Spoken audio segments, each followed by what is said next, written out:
श्री शिवाय नमस्तुभ्यम। हर हर महादेव। जय मां लक्ष्मी। मार्गशीर्ष महीने का शुक्ल पक्ष चल रहा है और इसके साथ ही चतुर्थी तिथि 16 दिसंबर दिन शनिवार को पड़ रही है। आप सभी लोग जानते हैं चतुर्थी का दिन जो है भगवान गणेश को विघ्न हर्ता गणेश भगवान को समर्पित होता है। तो आज का ये उपाय जो आप लोगों के लिए लेकर आई हूँ, इसमें मैं आपको 3 चतुर्थी के महा उपाय मैं आपको बताऊंगी। इसमें आपकी जो भी कामना होगी वो कामना भी आपकी पूर्ण होगी। घर में धन संपदा बढ़ेगी, परिवार में कलेश रहता है तो वो भी दूर होगा। बच्चों का मन अगर पढ़ाई में नहीं लगता है, आपका कहना नहीं मानते हैं, या फिर अपने बच्चे के उज्जवल भविष्य के लिए भी ये उपाय आप करेंगे तो आपको इसका बड़ा ही शीघ्र रिजल्ट मिलेगा। बल, बुद्धि, विद्या, तीनों चीजें भगवान गणेश आपके बच्चे को प्रदान करेंगे। आपके बच्चे का हमेशा पढ़ाई की तरफ ध्यान रखेगा, वो अपनी जिंदगी में कामयाब बनेगा। तो बहुत ही अचूक उपाय हैं चतुर्थी के। ये 3 उपाय मैं आज की इस वीडियो में आपको बताने वाली हूँ। उससे पहले गुजारिश करूंगी, चैनल को अभी तक आपने फॉलो नहीं किया है, पेज को फॉलो नहीं किया, जरूर कर लीजिए। वीडियो अच्छी लगती है तो वीडियो को शेयर जरूर किया करें और कमेंट बॉक्स में हर हर महादेव जरूर लिखा करें। तो सबसे पहला जो उपाय मैं आपको बताने वाली हूँ, ये उपाय बहुत ही अचूक उपाय है। आप सभी लोग जानते हैं दुर्वा भगवान गणेश को अति प्रिय है। जब हम भगवान गणेश को दुर्वा समर्पित करते हैं तो हम अपनी जो भी कामना करते हैं, हमारी चाहे वो धन की कामना है, नौकरी प्राप्ति की कामना है, शादी की कामना है, या फिर घर में अगर सुख संपदा के लिए भी आप कामना करना चाहते हैं तो वो कामना भी आपकी अति शीघ्र पूरी होती है। इस उपाय को करने के लिए हमने लेनी है दुर्वा। जैसे कि आप स्क्रीन पर देख पा रहे हैं, दुर्वा जो है, दुर्वा घास होती है। आम ही आपको किसी भी गार्डन में, तालाब, किसी के किनारे आपको मिल जाएगी। ध्यान रखिएगा, दुर्वा जो है इसके अंदर छोटे छोटे ऐसे पार्ट्स बने होते हैं, यही इसकी पहचान है कि ये दुर्वा है। तो आपने दुर्वा को अच्छे से पहचान कर फिर आपने दुर्वा लेनी है। लेनी कितनी है? या तो 3 दुर्वा ले लीजिए, या फिर 7 दुर्वा ले लीजिए, या फिर 11 दुर्वा ले लीजिए। ठीक है। इनको लेने के बाद आपने इनको इस तरह से आपने बांध लेना है। जो बांधना है वो भी आपने दुर्वा के घास के साथ ही आपने बांधना है, किसी धागे के साथ नहीं बांधिएगा। ऐसे आपने एक इसका बंडल सा गंठल आपने बना लेनी है। उसके बाद अपने घर से ही एक पात्र के अंदर आपने लेना है जल। एक पीतल का, तांबे का पात्र ले लीजिए, अपने घर से ही उसमें जल भरिए। अपने घर से ही ये जो आपने दुर्वा ली है, दुर्वा को इस जल के अंदर ही आपने डाल देना है। 5-10 मिनट के लिए इसको जल के अंदर ही पड़ा रहने दीजिए। उसके बाद जाना है आपने चतुर्थी तिथि के दिन सुबह जाइए चाहे शाम को जाइए, भोले बाबा के मंदिर में जाकर वहां पर सबसे पहले तो आपने जो पात्र के अंदर दुर्वा डाली है उस दुर्वा को आपने बाहर निकाल लेना है, क्योंकि वो जो दुर्वा का जो प्रभाव है, जो असर है, वो उस जल के अंदर आ जाएगा। वो जो जल है ये दुर्वा का जल बन जाएगा। तो उस दुर्वा वाले जल को आपने अपनी कामना के साथ आपने इसे सबसे पहले तो भोले बाबा के शिवलिंग के ऊपर आपने समर्पित कर देना है। उसके बाद जो दुर्वा आपने जल के अंदर डाली थी उससे आपने क्या करना है, गणेश भगवान का ये जो स्थान है, ये जो आप शिवलिंग के ऊपर जो राइट साइड में होता है, जब आप उत्तर की तरफ खड़े होंगे मुंह करके, तो जो आपका सीधा हाथ पड़ेगा ये गणेश भगवान का स्थान होता है। तो यहाँ पर आपने दुर्वा का जो आपने बंडल बनाया है, गंठल बनाया है, वो आपने यहाँ पर अपनी कामना के साथ समर्पित कर देना है। दुर्वा घास का जो आगे का भाग है ये शिवलिंग की तरफ, उसकी जो नीचे का भाग डंडियां हैं वो आपने जलाधारी की तरफ आपने कर देनी है। इस जगह पर आपने समर्पित करके अपनी कामना करनी है। थोड़ी देर के लिए मंदिर में ही बैठकर अपनी प्रार्थना करिए, भगवान गणेश का, भगवान भोलेनाथ का स्मरण करिए। चतुर्थी के दिन मात्र इस दुर्वा वाले जल को शिवलिंग के ऊपर समर्पित कर देंगे और दुर्वा गणेश भगवान पे समर्पित कर देंगे तो आपकी जो भी कामना होगी वो कामना आपकी अति शीघ्र पूरी होगी।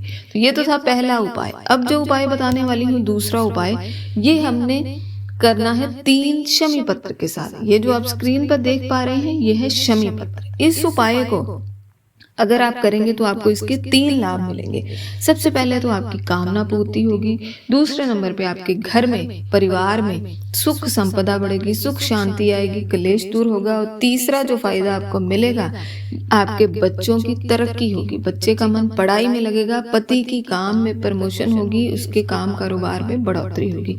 तो यानी कि इस एक उपाय से आपको 3 फायदे मिलेंगे। तो उपाय अच्छे से समझिएगा।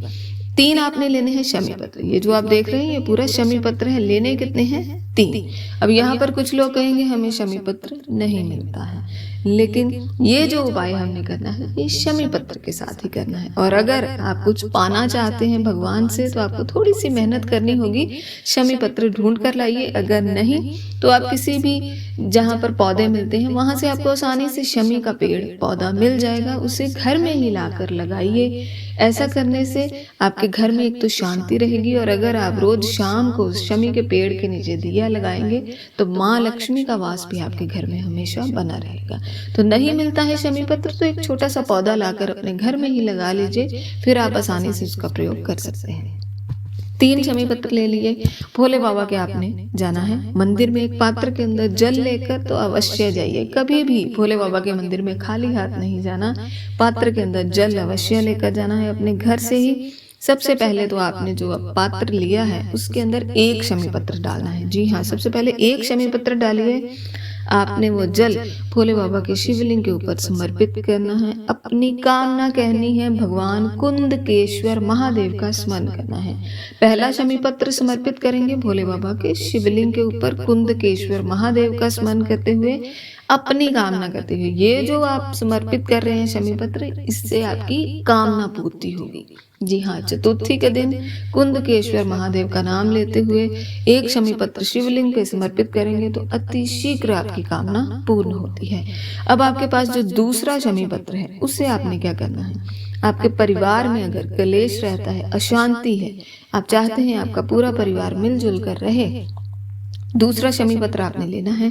ये जो आप देख रहे हैं जलाधारी, जहां से पूरा जल होकर बहकर आता है, यहाँ पर आपने दूसरा शमी पत्र आपने अपने परिवार का नाम और अपने परिवार का गोत्र बोलना है। परिवार की सुख शांति की प्रार्थना के साथ दूसरा शमी पत्र आपने इस जगह पर समर्पित कर देना है। भगवान कुंदकेश्वर का स्मरण करिए, भगवान गणेश का स्मरण करिए। अब आपके पास तीसरा जो शमी पत्र बचेगा उसे आपने यहाँ पर ध्यान से सुनिएगा। आपका बच्चा जो पढ़ता नहीं है, जिसका पढ़ाई में ध्यान नहीं लगता, जिसकी बुद्धि विवेक काम नहीं करता, या फिर बच्चे आजकल होते हैं छोटे बच्चे जो बोलने में असमर्थ होते हैं, तो अगर ऐसी भी कोई समस्या है तो अपने बच्चे का नाम लीजिए। आपके पति का काम में बढ़ोतरी के लिए अपने पति का नाम लीजिए, उनका गोत्र बोलिए। और जो तीसरा शमी पत्र है ये आपने भगवान गणेश का स्थान पर, जो शिवलिंग पर ही जो सीधा हाथ है आपका, राइट हैंड है, वहां पर भगवान गणेश का स्थान होता है, तो वहां पर आपने इस शमी पत्र को आपने समर्पित कर देना है। करने के बाद आपने थोड़ी देर के लिए वो शमी पत्र वहीं पर पड़े रहने देना है। मंदिर में बैठकर प्रार्थना करिए अपनी, फिर आपने उस शमी पत्र को उठा लेना है। जी हाँ, पहले समर्पित करिए, फिर उठाकर घर आने से पहले आपने वो उठाकर शिवलिंग के ऊपर दोबारा से समर्पित कर देना है। ऐसा करने से आपके जो बच्चे हैं उनका दिमाग बढ़ेगा, बुद्धि विवेक उनका काम करने लगेगा, पढ़ा हुआ याद होगा, आपके पति के काम में भी उन्हें कामयाबी मिलेगी। तो ये बहुत ही अचूक उपाय जो मैंने आपको बताया है, 3 शमी पत्र के साथ आपको 3 लाभ मिलेंगे। तो अवश्य चतुर्थी तिथि के दिन इन उपायों का लाभ अवश्य उठाइएगा। और जो लास्ट उपाय आपको बताने वाली हूँ ये है, हर काम में आपको सफलता मिलेगी। आपका कोई काम नहीं बन रहा, यानी कि नौकरी में प्रमोशन नहीं हो पा रही, या बड़ी देर से आप कोई इंटरव्यू दे रहे हैं, कोई एग्जाम दे रहे हैं, या आपका कोई ऐसा काम है जो बन ही नहीं रहा, बहुत बार कोशिश कर चुके हैं। तो जो लोग चतुर्थी का व्रत करती हैं, जो महिलाएं चतुर्थी का व्रत करती हैं, वो हमेशा अपनी पूजा में कोई ना कोई अनाज या कोई भी आखा दाना अनाज का, गेहूं चावल या कुछ भी आप रखती होंगी। अगर तो आप व्रत करती हैं तो उन्हीं अनाज में से आपने 4 दाने आपने ले लेने हैं। अगर आप व्रत नहीं करती हैं तो तब भी आपने क्या करने हैं, आपके घर में गेहूं हो उसके 4 दाने, आखा दाने, टूटा हुआ नहीं होना चाहिए, इस चीज का ध्यान रखिएगा। 4 दाने गेहूं के आपने लेने हैं, अपने घर से आपने लेकर जाने हैं। उसके बाद आपने इन्हें चतुर्थी तिथि के दिन भगवान भोले बाबा के शिवलिंग के ऊपर आपने समर्पित करने हैं। जिस भी कार्य में रुकावट आ रही है उस कार्य में आपको सफलता मिलेगी। मात्र इतना सा उपाय चतुर्थी तिथि के दिन सुबह के समय या शाम के समय या अपने काम पर जाने से पहले इस उपाय को करके जाइएगा। आपको गारंटेड उस कार्य में सफलता मिलेगी। अगर नहीं एक बार आपका काम बना तो अगली चतुर्थी फिर से इस उपाय को दोहराइएगा। मात्र 2 या 3 बार इस उपाय को करेंगे तो आपकी सारी जीवन की रुकावटें समाप्त होंगी। भगवान भोले बाबा की कृपा, भगवान गणेश की कृपा, माँ रिद्धि सिद्धि की कृपा आपके ऊपर हमेशा बनी रहेगी। तो चतुर्थी तिथि भगवान गणेश को समर्पित है। अवश्य उनका ध्यान करते हुए इन उपायों में से जो भी उपाय आप करना चाहते हैं वो करें और इसका लाभ हासिल करें। फिर भी मन में कोई प्रश्न हो तो कमेंट बॉक्स में कमेंट करके पूछ सकते हैं। श्री शिवाय नमस्तुभ्यम। हर हर महादेव। जय मां लक्ष्मी।